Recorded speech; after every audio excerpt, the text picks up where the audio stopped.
Québec. On sait que c'est le genre de choses qui existait du côté de Montréal. Maintenant, c'est fait ici dans la ville de Québec. On en parle avec le chercheur et politologue Maxime Fortin. Bonjour, Monsieur Fortin. Comment allez-vous ce matin? Bonjour, ça va très bien.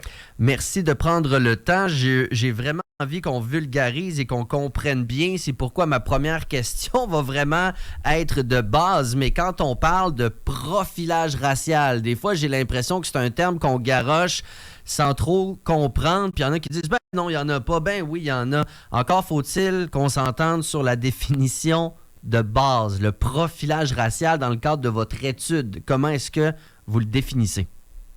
Oui, on va pas se lancer dans les grandes définitions scientifiques, donc on va vraiment aller dans quelque chose de plus vulgarisé.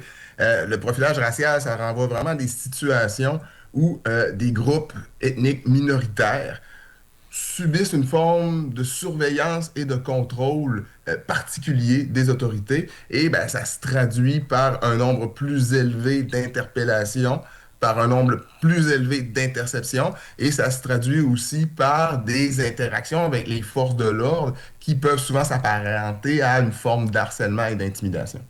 Donc ça, c'est le profilage racial. Vous vous êtes penché sur la situation dans la ville de Québec avec le service de police, donc de la ville de Québec. Comment est-ce que ça s'est fait, la méthodologie aussi, mais comment vous vous y êtes pris pour aller récolter les données, les analyser, les traiter? Comment ça s'est passé, ce processus-là? Donc, nous, au départ, ce qu'on réclamait de la Ville de Québec, c'est une enquête statistique quantitative sur l'ensemble des interpellations. La Ville de Québec n'a pas décidé d'aller de l'avant, comme l'avait fait la Ville de Montréal en 2019 et la Ville de Repentigny en 2021, malheureusement. Donc, nous, en parallèle, lorsque l'État québécois a forcé les villes à remettre des chiffres sur l'ethnicité des personnes interpellées, ben, la Ville de Québec n'a pas rendu public ces chiffres.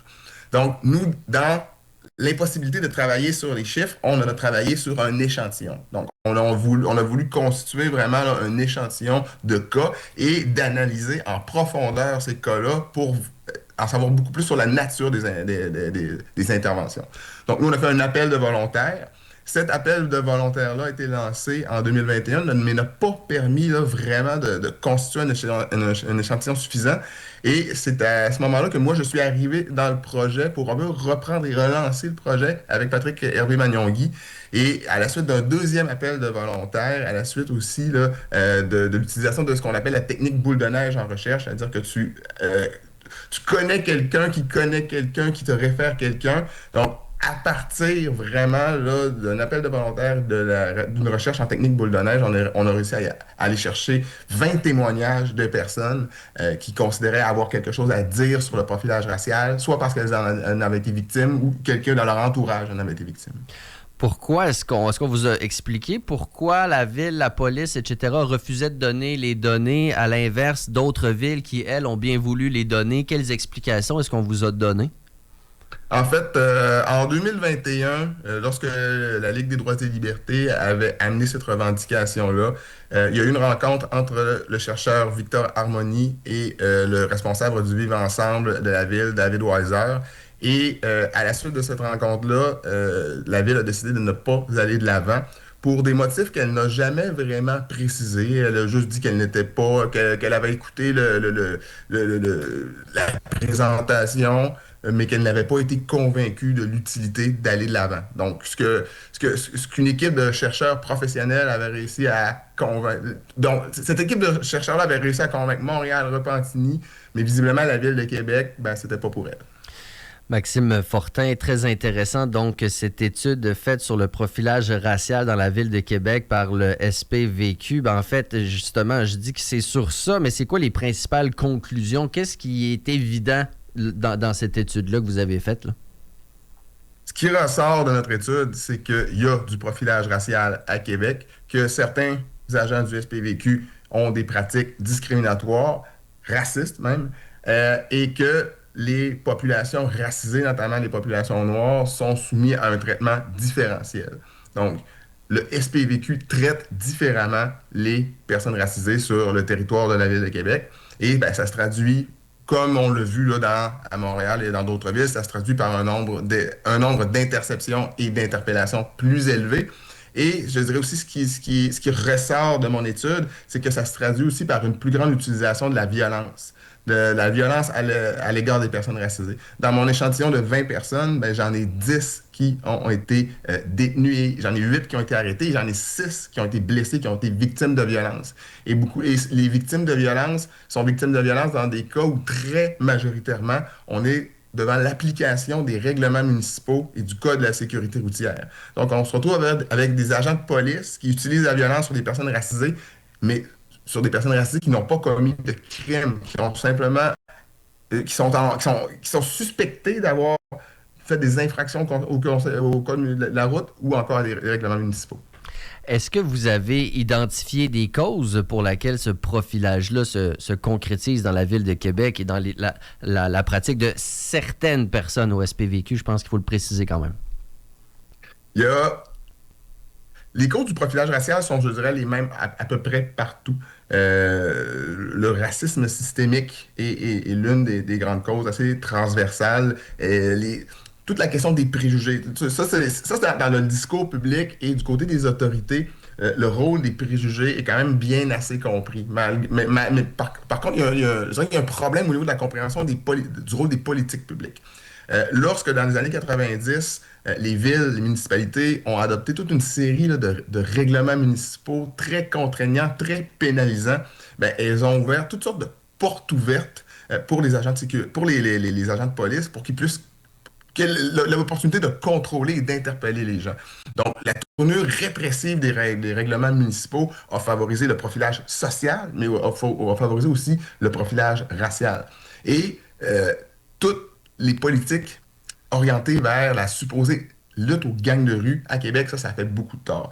L'affaire Wolfpack, dans les années 2000, a malheureusement créé un contexte où, à la Ville de Québec, on a associé immigration, criminalité, proxénétisme, groupes racisés, et les autorités, la ville, les autorités de la SPVQ ont, je dirais, pris l'habitude de parler de criminalité en l'associant beaucoup avec immigration et malheureusement aussi communauté hip-hop. Donc, il y a eu vraiment toute une série d'associations et d'idées qui ont été faites et qui ont vraiment amené le SPVQ à développer des pratiques discriminatoires sur le moyen et sur le long terme. Qu'est-ce que vous suggérez comme piste de solution? Est-ce qu'il y a une partie où justement parce que lever des flags, c'est une chose, ensuite dire voici certaines pratiques qu'on devrait mettre en place. Est-ce que vous en proposez dans ça? La première chose qu'il faut faire, c'est de reconnaître le problème. On devant une situation où les gens dénoncent un problème, et là, il y a tout un dialogue de sourds, savoir si le problème existe. Donc, la première des choses, c'est d'admettre qu'il y a un problème. La deuxième des choses, c'est de s'engager à lutter contre et à le régler. Et la deuxième chose, c'est de savoir l'ampleur du problème. Et pour connaître l'ampleur du problème, ben, il faut faire une enquête statistique sur l'ethnicité des personnes interpellées sur le territoire. Donc, vraiment, reconnaître le problème et essayer d'en avoir une mesure, puisque là, on peut bien lancer toutes sortes de solutions, mais à un moment donné, il faut d'abord avoir un état de la situation. Le maire qui a été réélu, Bruno Marchand, sauf erreur, a jamais reconnu le problème ou nommé officiellement profilage. Et son argument principal, c'était il n'y a pas de rapport, ça c'est juste un rapport à Montréal, c'est à Montréal. Espérez-vous que ce rapport-là l'oblige à se positionner plus officiellement maintenant qu'il a le fameux rapport? Oui, là, il est dans une situation où il faut qu'il cesse la mauvaise foi. À un moment donné, nous, ce qu'on demande, c'est une enquête sur l'ensemble des interpellations et des interceptions. Et ça, ben, ça peut dire si on a raison ou tort d'affirmer qu'il y a du profilage racial ou non. Mais si lui est convaincu qu'il n'y en a pas de profilage racial, qu'est-ce qui l'empêche de démontrer publiquement qu'il n'y en a pas? Donc, si lui, il est convaincu que son SPVQ a rien à se reprocher, qui nous permettent d'étudier les chiffres, ou encore que la Ville de Québec s'engage chaque année à remettre les chiffres. Donc, il y a deux avenues possibles ici.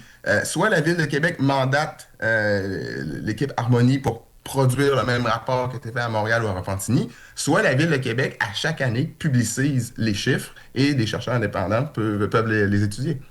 Ce serait effectivement très intéressant. En attendant, s'il y a des gens qui voudraient jeter un petit coup d'œil sur votre recherche, à quel endroit est-ce qu'on peut consulter le document? C'est disponible sur le site Internet de la Ligue des droits et libertés, section Québec, et j'imagine qu'on peut aussi l'obtenir via l'Observatoire des profilages.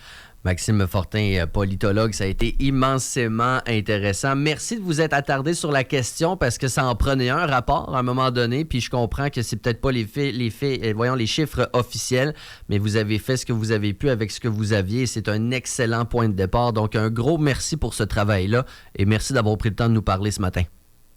Merci, ça m'a fait plaisir. Merci, au revoir. 8h59. On est rendu à 9h. On est effectivement rendu à 9h sur les ondes de